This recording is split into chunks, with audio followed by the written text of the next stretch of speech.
OP Rajbhar तो कह रहे हैं कि पंडित को तो विद्वान के तौर पर लिया जाना चाहिए, जाति के तौर पर आप क्यों ले रहे हैं, इसे विद्वान के तौर पर लीजिए। आपके यहाँ पर कार्रवाई क्या होती है? अभी आपने कहा अभी मुक्तेश्वरानंद वाले केस में शिखा खींचने पर कार्रवाई की बात की गई थी। पूजा जी पूछ रही किस पर कार्रवाई होगी? वैसे ही इस पेपर सेट करने वाले पर क्या कार्रवाई होगी? कोई कार्रवाई होगी भी या बस ये मीडिया में कुछ दिन चर्चा का विषय रहेगा, कुछ नेता बयान देंगे और बात खत्म हो जाएगी? यूजीसी विवाद में अभी थोड़ी देर पहले पूजा जी कह रही थी कॉलेज यूनिवर्सिटियों में किसके खिलाफ नारे लग रहे हैं? ब्राह्मणों के खिलाफ। अभी मुक्तेश्वरानंद वाले मामले में किसका अपमान हुआ? बटुकों का अपमान हुआ। ब्राह्मण विधायकों की मीटिंग पर आपत्ति किसने जताई? आपने जताई। ये सारी घटनाएं एक के बाद एक होती चली जा रही है ना। कार्रवाई किसी पर होगी क्या? चाहे अभी मुक्तेश्वरानंद का मामला हो या ये पेपर सेट करने का मामला हो, कार्रवाई होगी क्या किसी पर? नमस्कार, मैं हूं आपके साथ विशाल कालरा। यूपी में दरोगा भर्ती परीक्षा खत्म हो गई है, लेकिन परीक्षा में अवसरवादी के विकल्प में पंडित ऑप्शन दिए जाने पर विवाद बढ़ता जा रहा है। सीएम योगी ने सभी भर्ती बोर्ड को निर्देश दिए हैं। उन्होंने कहा है कि जाति धर्म को लेकर अमर्यादित टिप्पणी ना की जाए, यह कतई बर्दाश्त नहीं है। रविवार को कई जिलों में प्रदर्शन हुए। यूपी पुलिस सब इंस्पेक्टर भर्ती परीक्षा में पूछे गए सवाल को लेकर विवाद है। 14 मार्च को हुई परीक्षा के पहले दिन सामान्य हिंदी के प्रश्न पत्र के एक सेट में प्रश्न संख्या 31 को लेकर आपत्ति है। प्रश्न में पूछा गया था कि अवसर के अनुसार बदलने वाला इस वाक्यांश के लिए एक शब्द का चयन कीजिए, जिसके 4 विकल्प दिए गए थे। पहला है सदाचारी, दूसरा है पंडित, तीसरा है अवसरवादी और चौथा है निष्कपट। विवाद पंडित शब्द के विकल्प के रूप में शामिल किए जाने को लेकर खड़ा हुआ है। पूछे गए प्रश्न के बाद प्रदेश भर के ब्राह्मणों की सोशल मीडिया पर पोस्ट के जरिए विरोध करना शुरू कर दिया। डिप्टी सीएम ब्रजेश पाठक ने भी कहा कि यह मामला स्वीकार्य नहीं है, जांच के बाद जिम्मेदार लोगों पर कार्रवाई की जाएगी। बीजेपी के 3 ब्राह्मण विधायक शलभमणि त्रिपाठी, प्रकाश द्विवेदी और रमेश मिश्र ने विरोध करते हुए मुख्यमंत्री को लेटर लिखा है, कार्रवाई की मांग की है। यूपी में दरोगा भर्ती परीक्षा में पंडित वाले सवाल पर शिवपाल यादव ने कहा है कि 6 महीने से लगातार ब्राह्मण लोगों को अपमानित करने का काम सरकार कर रही है, उन्हें नीचा दिखाने का काम किया जा रहा है।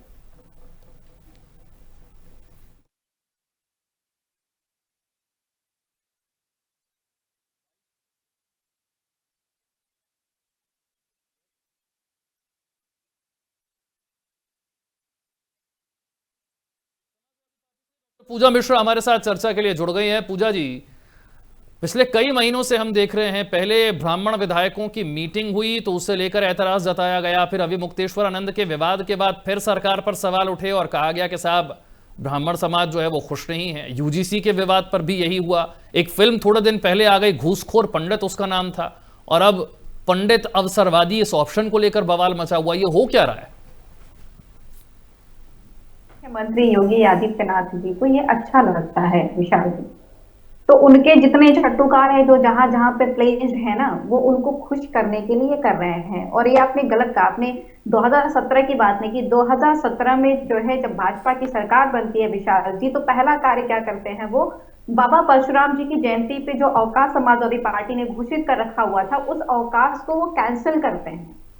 और उसके बाद में अभी आप देखेंगे तो एक के बाद में लगातार जो है, जैसे आपने कहा विधायकों की मीटिंग, और विधायकों की मीटिंग पे भी जो है इनके नए नवेले प्रदेश अध्यक्ष जो खुद 2 दिन बाद कुर्मियों की मीटिंग में जाते हैं, मैं संस्थान और स्थान भी बता सकती हूँ, और वो जो है टिप्पणी कर रहे होते कि अनुशासनहीनता इसके बाद अगर आप करेंगे तो अनुशासित कार्रवाई की जाएगी। और उससे पहले ठाकुरों की मीटिंग हो चुकी रहती है और उस पर भी कुछ बयान निकल करके किसी भी जो है विधायक किसी भी संगठन के लोगों का नहीं आता है। वो इसलिए नहीं आता है क्योंकि ब्राह्मणों से इनको परेशानी है। उन्होंने 3 शिरोमणि के जो है लगाए हैं मूर्तियां, आपको पता होगा, और वो 3 शिरोमणि को लखनऊ में मूर्ति लगाते हैं, अनावरण करते हैं माननीय प्रधानमंत्री जी, और जो उनके खुद के जो है विधायक हैं, सांसद हैं, जो ब्राह्मण समाज से आते हैं, उनको उपेक्षित करते हैं। उसके बाद में ये शंकराचार्य जी का विवाद, इसे यूं कहना कि शंकराचार्य जी का विवाद है और इससे दरकिनार कर लेना, ये क्योंकि माननीय मुख्यमंत्री जी चाहते थे इसलिए शंकराचार्य जी का अपमान हुआ, और माननीय मुख्यमंत्री जी चाहते थे इसलिए बटुकों की शिखा खींची गई। किसी भी ब्राह्मण समाज से आने वाले व्यक्ति को यह पता होगा कि बटुकों की शिखा खींचने का आशय क्या निकल करके आता है। और विशाल जी, ये आप मान के चलिए कि अगर यही चीज जो ब्राह्मणों की शिखा खींची गई, मैं बार बार कहती हूँ कि आपको शंकराचार्य जी से आपत्ति थे, स्नान नहीं करने देना था, नहीं करने देते, ये तो गलत हुआ था ना। जो शिखा खींची गई हुई थी उस पर आज तक जो है किसी भी ऑफिसर्स के ऊपर में कोई भी कार्रवाई नहीं की है, क्योंकि माननीय मुख्यमंत्री जी नहीं चाहते हैं। माननीय मुख्यमंत्री जी को ये अच्छा लगता है और इसीलिए लगातार आपको जो यूजीसी भी लाया, वो तो आया था स्वर्ण के लिए आया था ना, अगर आपने सारे प्रोटेस्ट सुने होंगे, गालियां किसको दी जा रही थी? पंडित को, पंडित संबोधन करके, क्योंकि जो है कोई रूल तो ऐसा है नहीं कि आप पंडित संबोधन करके गालियां दे दीजिए तो फिर हम जाए कि नहीं हमारा पंडित संबोधन करके जो है हम गालियां दी गई है उसके ऊपर में एफआईआर दर्ज किया जाए, ऐसा प्रिविलेज जो है मिलता नहीं है। और इसकी जो है हमें से बहुत आवश्यकता भी नहीं है, सशक्त है इस मामले में। और अभी जो आप देख रहे हैं दरोगा की भर्ती, सॉरी यूपीएसआई की भर्ती में जो आपने देखा है प्रश्न, ये पंडित, ये इंटेंशनली किया गया विशाल जी। जो गाइडलाइन है ना विशाल जी, वो गाइडलाइन कहती है कि जब तक एकेडमिकली आपको नीड ना हो कि आपको किसी धर्म जाति का इस्तेमाल करना है टर्म का, तब तक आप नहीं करेंगे।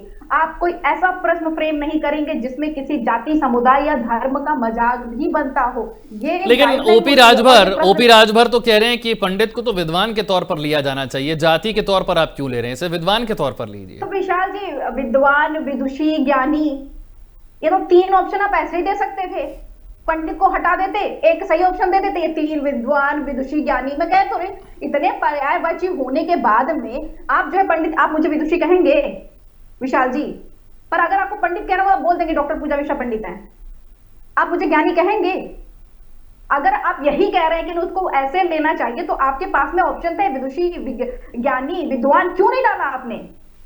और ये ऐसी प्रक्रिया से होकर के जाती है, क्वेश्चन पेपर सेट होगा, एक टीम बैठेगी, वो सेट करेगी, उसके बाद में वो सारे क्वेश्चंस आने के बाद में उसमें फिल्टर आउट किया जाएगा, वो 5-6 क्रॉस चेक होने के बाद में तब जाकर के फाइनलाइज होकर के क्वेश्चन पेपर में जाता है। और उसके बाद भी ये क्वेश्चन पेपर में आया, इसका मतलब ये भी कहा जा रहा है कि एक्सटर्नल एजेंसियां हैं जो कि इस तरीके के पेपर सेट करती हैं, बड़ा गोपनीय रखा जाता है, कोई देख नहीं सकता है, तो ये चेक नहीं हो पाया था।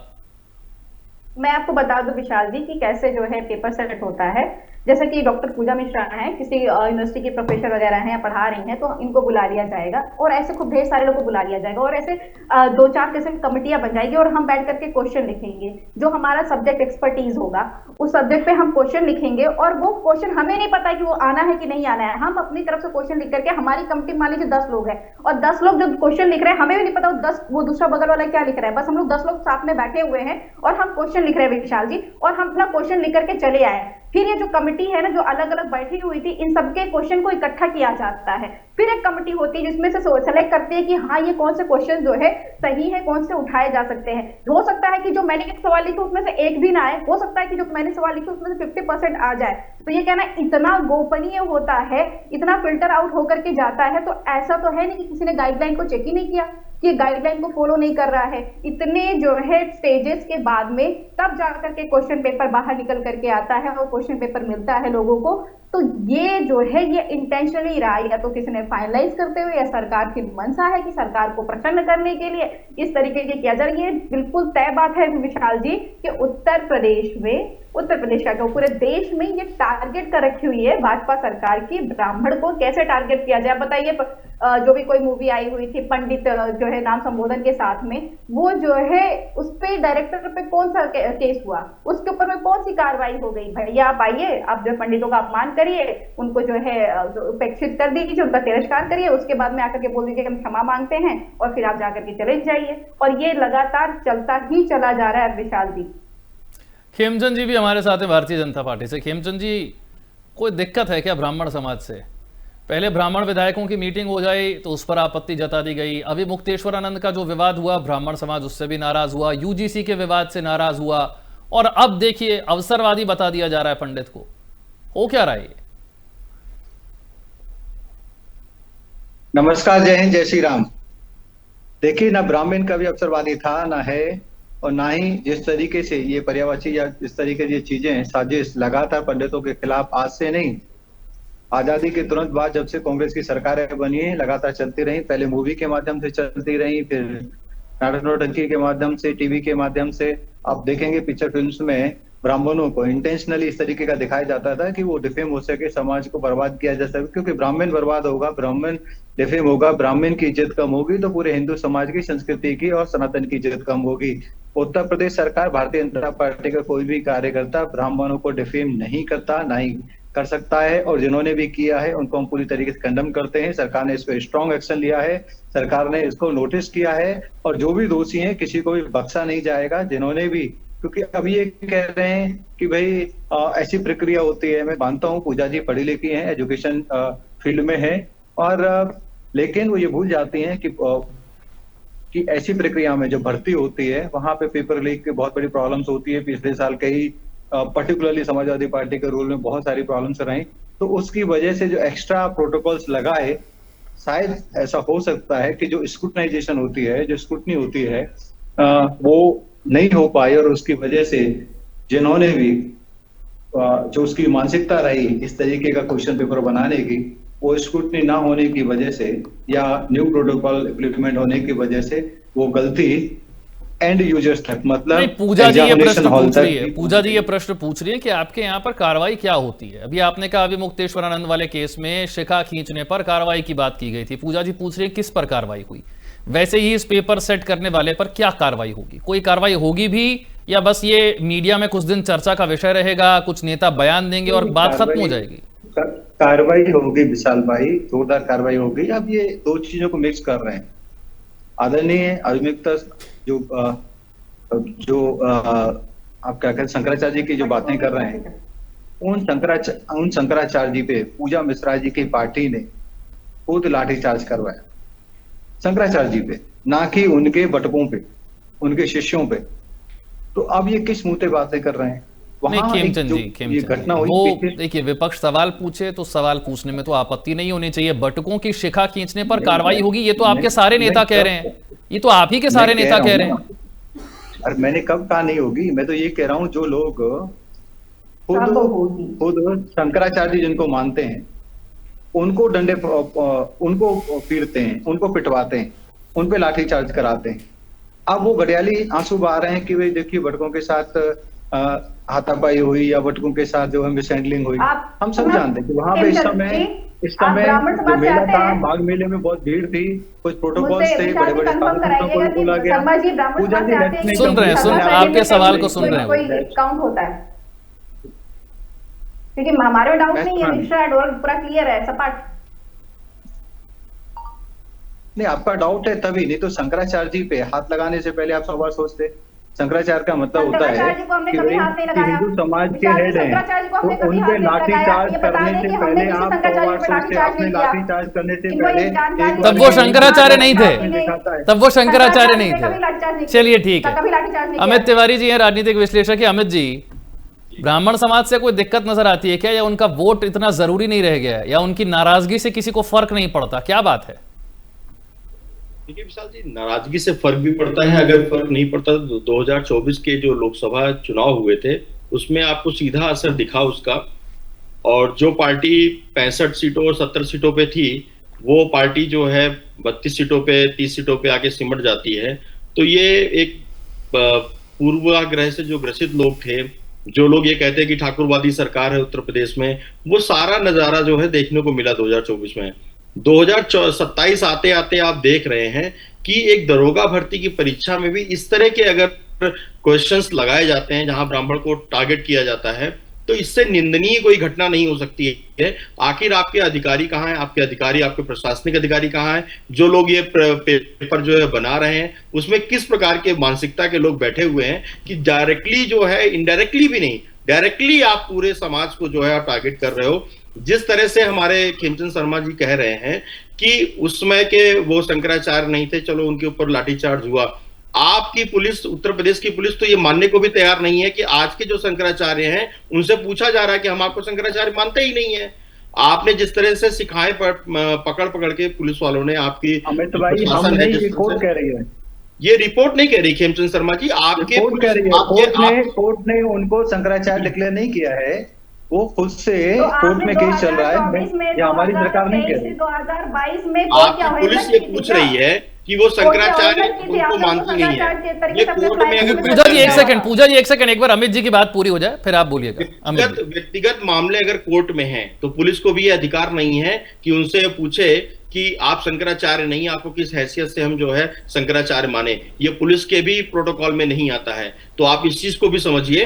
दूसरी सबसे बड़ी चीज है कि जिस तरह से लगातार ब्राह्मण नेताओं को टारगेट किया जा रहा है, अभी आपके नए नवीने जो उत्तर प्रदेश के जो अध्यक्ष हैं, जिस तरह से उन्होंने ब्राह्मण की जो मीटिंग हुई थी, ब्राह्मण विधायकों की जब मीटिंग चल रही थी, जिस तरह से उन्होंने कटाक्ष किया था, क्या वो सारे माननीय जो विधायक थे उनको आपने एक साथ लिया आपके ही जो द्वारा जब वहां पे एक बड़ी मीटिंग चल रही थी, वहां पे माननीय राजा भैया, अब बाकी अन्य बड़े बड़े नेता जो ठाकुर लाभी से आते हैं, वो जब मीटिंग कर रहे थे, उस पर किसी भी प्रकार का जो, ना ही आपके जो उस समय के तत्कालिक जो भूपेंद्र चौधरी साहब अध्यक्ष थे, उन्होंने किसी तरह की प्रतिक्रिया दी, ना माननीय आदित्य योगीनाथ जी की तरफ से कोई तरह की प्रतिक्रिया आई। लेकिन जैसे ही ब्राह्मणों ने मीटिंग करी, आप ब्राह्मण विधायकों ने मीटिंग करी, वैसे ही आप लोग जो है एक पूरी तरीके से पूरी की पूरी भाजपा खड़ी हो जाती है ब्राह्मणों के अगेंस्ट में। क्या आपके अलग अलग जो है लोग, बुद्धिजीवी लोग जब मीटिंग करते हैं तो उसमें किसी भी तरीके से सवालिया निशान नहीं उठाए जाते हैं, लेकिन जैसे ही एक गुट जो है ब्राह्मण वहां पे बैठ के अपनी मीटिंग करता है, क्या उनको यह अधिकार नहीं है अपने समाज की बात करना, अपने समाज के लिए काम करना?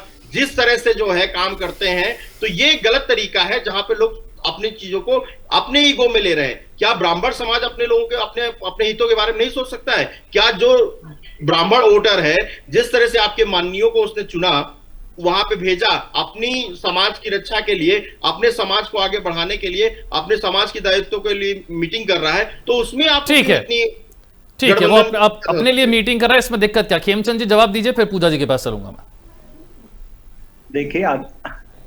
देखिए मेरे को ऐसा लगता है कि हम सबके सब यहाँ पे ब्राह्मण हैं, और लेकिन अब ये कह देना कि भाई ब्राह्मणों की मीटिंग में, आपको बताऊं 100 नहीं हजारों की संख्या में भगवान परशुराम जयंती के उपलक्ष्य में प्रोग्राम किए जाते हैं, जिसमें भारतीय जनता पार्टी के सभी नेतागण, एमएलए, एमपी, मिनिस्टर सब पार्टिसिपेट करते हैं। किसी भी ऐसे प्रोग्राम को बाधित नहीं किया जाता, उस पर सवाल नहीं उठाया जाता, क्वेश्चन नहीं उठाया जाता। जिस मीटिंग की बात कर रहे हैं, कोई ऑफिशियल इस तरीके का कि अरे अनौपचारिक तरीके से कुछ बातें हुई हैं, कुछ हुआ है, ऐसा तो है नहीं कि भाई उनको कोई शोकेस नोटिस जारी कर दिया हो, उनको कोई सजा दे दी हो, ऐसा कुछ भी नहीं हुआ है। ये सब क्या है, मीडिया की मनगढ़ंत मैं मानता हूं कि न्यूज है, ताकि कहीं ना कहीं बिखराव पैदा किया। क्या आपकी पार्टी ने इस पर आपत्ति नहीं जताई? क्या यूपी बीजेपी के जो नए अध्यक्ष हैं, क्या उन्होंने इस पर आपत्ति नहीं जताई? आपत्ति एक होता है कि नहीं, तो मीडिया ने कहा किया सर, जो आपकी पार्टी के नेता कह रहे हैं, हम तो बता रहे हैं वही, हमने थोड़ी विवाद पैदा किया है। मैं आपको बता दूं, ब्राह्मणों को बराबर का सम्मान है, रहेगा, और ब्राह्मणों का अपमान करने का साजिश जिस भी व्यक्ति ने, जिस भी मानसिकता के साथ की है, जांच हो रही है, दूध का दूध पानी का पानी हो जाएगा। ना योगी जी और ना ही हमारा शीर्ष नेतृत्व ऐसे कृत्य को अप्रूव करता है। जिस भी मानसिकता के साथ ये किया गया है, उस पर कार्रवाई होगी। मैं आपसे इसलिए कह रहा हूं क्योंकि बार बार इसी तरीके की चीजें हो रही है ना। यूजीसी विवाद में अभी थोड़ी देर पहले पूजा जी कह रही थी, कॉलेज यूनिवर्सिटियों में किसके खिलाफ नारे लग रहे हैं? ब्राह्मणों के खिलाफ। अभी मुक्तेश्वरानंद वाले मामले में किसका अपमान हुआ? बटुकों का अपमान हुआ। ब्राह्मण विधायकों की मीटिंग पर आपत्ति किसने जताई? आपने जताई। ये सारी घटनाएं एक के बाद एक होती चली जा रही है ना। विशाल जी, पूजा जी ने जो कहा यूनिवर्सिटियों में किसके नारे लग रहे हैं, तो मैं पूजा जी से पूछूंगा आप किस पार्टी में है? वो पार्टी क्या कह रही है कि नहीं ये तो लागू होना चाहिए, जनरल कैटेगरी के खिलाफ ये जो कानून है वो लागू होना चाहिए। एक बार नहीं करी, बार बार कर रही है। आपके चलिए आप बता दीजिए, ठीक है पूजा जी आप बता दीजिए, यूजीसी के नियमों के आप साथ हैं या खिलाफ हैं? जो यूजीसी में नियम आया हुआ है कि जो है, जो अगर गलत आरोप लगाता है उसके ऊपर कोई प्रावधान नहीं है कि उसके ऊपर क्या कार्रवाई की जाएगी। ऐसे जो है आपकी पार्टी तो कह रही है कि समाजवादी पार्टी के जैसा अभी प्रपोजल है वैसा ही इंप्लीमेंट होना चाहिए। आपकी पार्टी तो पार्लियामेंट में कह रही है, आपकी पार्टी तो खुद कह रही है। अखिलेश यादव जी ने कहा, विशाल जी इनसे बोलिए कि व्हाट्सएप पे बातें करें। आपके महामंत्री जी ने कहा, अभी संसद में भी उठाया है, संसद में रिसेंटली उठाया है। आप चाहे तो विशाल जी के पास बातें कर रहे हैं आप। समाजवादी पार्टी के राष्ट्रीय अध्यक्ष श्री अखिलेश यादव जी ने साफ कहा है कि ऐसा कोई नियम नहीं आना चाहिए जिससे किसी के साथ। वो खेमचंद जी वो ये कह रही है कि गलत आरोप लगाने वाले पर कोई कार्रवाई ना हो, ये नियम बदलना चाहिए। बाकी वो साथ है यूजीसी के नियम। मैं तो ये कह रहा हूँ विशाल जी, हम भी उसको नहीं मानते सही, हमारे भी, इसीलिए अभी वो कोर्ट में है। कोर्ट में जब मैटर रिजॉल्व हो जाएगा, कोर्ट में मैटर रिजॉल्व हो जाएगा, और इसको हमारे भी भारतीय जनता पार्टी। देखिए कमाल की बात, देखिए खेमचंद जी कमाल, एक सेकंड खेमचंद जी, कमाल की बात पता है क्या है? ब्राह्मण विधायकों की मीटिंग आपको आपत्ति नहीं है, बटुकों की शिखा खींचने के मामले में कार्रवाई होगी, यूजीसी के नियम हम भी उसके साथ नहीं है, पंडित को अवसरवादी कहना हम भी इसके साथ नहीं है, और हो सब कुछ आप ही की सरकार में रहा है, आप किसी के साथ नहीं है, हो सब कुछ आपकी सरकार में रहा है। ऐसा नहीं कि सरकार के काम होते हैं, ऐसी कोई पॉलिसी मेकिंग सरकार ने की हो कि नहीं भाई आपको ब्राह्मणों को डिफेम करना है, जनरल कैटेगरी को डिफेम, ऐसा नहीं है। ये जो हो रहा है क्यों हो रहा है, मैं मानता हो रहा है तभी निकल के आए, हो रहा है पॉलिसी अब उस पर किसने कार्रवाई बोली, नहीं हो रही है किसने आगे, जो ताकि ड्राफ्ट किया भविष्य में है? ऐसी चीजें ना हो जो, क्योंकि ये हो रही है साजिश के तहत हो रही है, मैं ऐसा मानता हूँ। ये भी जो ब्राह्मणों पे भी लगातार जो सीरीज चल रही है उत्तर प्रदेश में विशेषकर, वो ये साजिश है कि 2027 के इलेक्शन में कहीं ना कहीं ब्राह्मणों को भारतीय जनता पार्टी से अलग किया जा सके, लेकिन ब्राह्मणों को भारतीय जनता पार्टी से अलग नहीं किया आपने जा सकता। ब्राह्मणों को साथ ब्राह्मण और लाने के लिए भारतीय, या सम्मान देने के लिए ऐसा क्या काम किया है पिछले 3-4 महीने में जब से ये विवाद बढ़ रहे हैं, आप बता दीजिए। देखिए ब्राह्मण को साथ लाने के लिए क्या किया, ब्राह्मण ओरिएंटेड पार्टी है, ब्राह्मण बेस है, रीढ़ की हड्डी है भारतीय जनता पार्टी की। और अब आने वाले समय में आप देख लेंगे कि जब इलेक्शन होगा और या हमारी granted भारतीय ले जनता लिया पार्टी आपने। का हाँ, ये बात है अमित तिवारी जी, जब ये बात देखिए, कही जा रही है कि विशाल जी, बीजेपी ने मैं- फॉर मैं- ग्रांटेड ले लिया, ये सोच लिया कि For ये कहां granted ले जाएंगे, लिया। ये तो हमें ही वोट करेंगे, ऐसा है क्या अमित जी? इसी संदर्भ में एक मैं आपसे साझा करना चाहूंगा कि ऊंचाहार के विधायक है, रायबरेली से आते हैं, डॉक्टर मनोज कुमार पांडे। जब इनको राज्यसभा में जो है अपना मेंबर ऑफ पार्लियामेंट बनाना था राज्यसभा में, तो उन्होंने उनका वोट ले लिया, उनके ऊपर सीबीसीआईडी जांच चल गई, माननीय अमित शाह जी उनको पार्टी में शामिल कराते हैं। उसके बाद आज 2 साल हो गए हैं लगभग इस वाक्य को, 2 साल से वो बैठे हुए क्यू में कि कब जो है उत्तर प्रदेश सरकार का जो है विस्तार होगा, मंत्रालय बटेंगे, उनको कैबिनेट मंत्री बनाया जाएगा। आज तक जो विधायकों ने जो है सपा से बगावत की थी, उनका मन परिवर्तन हुआ था, हृदय परिवर्तन हुआ था, उस हृदय परिवर्तन के साथ उनको कोई इनाम नहीं मिला, उसका केवल एक सुरक्षा प्रदान कर दी गई, जेट सिक्योरिटी दे दी गई। उसके बाद आज तक उनको कोई भी तरीके का पद नहीं दिया गया है। वो सीबीसीआईडी जांच कहां तक पहुंची, जब समाजवादी पार्टी में थे, मुख्य क्या बोलते हैं कि मुख्य भूमिका निभा रहे थे डॉक्टर मनोज कुमार पांडे। अब उस समय जो है उनके ऊपर सीबीसीआईडी जांच चल गई, और जैसे ही वो राज्यसभा सांसद बन गए, उनके मनोनीत हो गए, उसके बाद आज तक जो है वो सीबीसीआईडी की जांच सामने नहीं आई है अभी तक। और उसके बाद जो है लगातार जो है कोई भी मंत्रालय का विस्तार नहीं हुआ है, और ना उनको, ये है ब्राह्मणों की अनदेखी। एक बड़ा चेहरा समाजवादी पार्टी में जो हुआ करता था, जो हमेशा अखिलेश यादव नंबर 2 की पोजीशन पे रहते थे, आज उनको पूरी भारतीय जनता पार्टी ने दरकिनार किया हुआ, क्योंकि यूज एंड थ्रो ब्राह्मण को आप लाए, एक बड़ी पार्टी से आप उठा के लाए, उसके खिलाफ जो है सीबीसीआईडी जांच आपने चला दी, उसके बाद आपने उसको छोड़ दिया, अलग थलग पड़ा हुआ है। क्यों? क्योंकि वहां पे जो है एक एमएलसी हैं माननीय दिनेश प्रताप सिंह जी, उनको राज्य मंत्री का दर्जा मिला हुआ है, राज्य मंत्री हैं वहां पे, और उद्यान विभाग उनको मिला हुआ है। उनके डर में, ठाकुरवादी लॉबी के डर में, उनको ब्राह्मण समाज का जो है प्रतिनिधित्व नहीं मिल रहा है, ना उनको कोई मंत्रालय दिया जा रहा है, एक अकेले उनको छोड़ दिया गया है। इसी तरह आप देखें कि ब्रजभूषण शरण सिंह की बात करेंगे, वहां पे भी उनके पास आरोप लगे, उसके बाद वो आरोप उससे बरी हो गए, उसके बाद उनके बेटे को एमपी का टिकट दे दिया गया। अगर इस तरह से जो ब्राह्मणों के खिलाफ अगर होता, अगर इतना बड़ा आरोप लगता, तो मुझे नहीं लगता है कि कोई भारतीय जनता पार्टी उनको अपने पद में रहती, या भारतीय जनता पार्टी को कार्यकर्ता की सदस्यता भी रहती उनके पास। ये है दोहरा मापदंड भारतीय जनता पार्टी का। इसको आप समझिए कि अपने जब काम निकल जाता है, तो ब्राह्मण जो प्रतिनिधित्व है, जो ब्राह्मण किसी भी पार्टी में है, उसके खिलाफ एक जो है फर्जी जांच खेमचंद जी, फिर आप उसको छोड़ खेमचंद जी,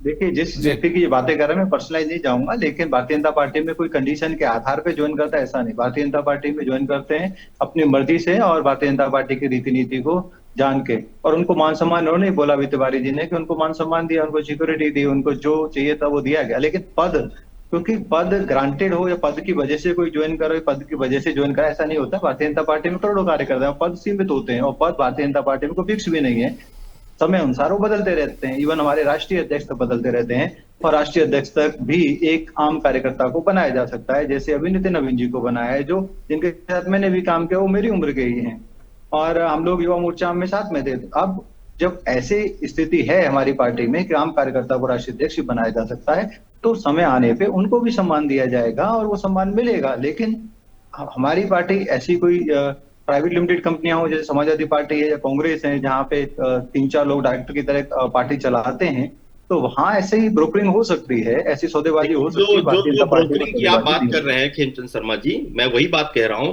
कि जब वो समाजवादी पार्टी में मुख्य पर्यवेक्षक के रूप में थे, विधानसभा में बैठ रहे थे, तो उनके ऊपर एक सीबीसीआईडी की जांच चल गई। उसके बाद उनका हृदय परिवर्तन हो गया कि रामायण की किताबें जलाई जा रही थी, प्रतियां जलाई जा रही थी। इस वजह से हम जो है भारतीय जनता पार्टी के खेमे में, अब उन्होंने जाके राज्यसभा का जो वोटिंग हो रही थी, उन्होंने वहां पे जाके वोटिंग कर दी और वो राज्यसभा सांसद आपके मनोनीत हो गए।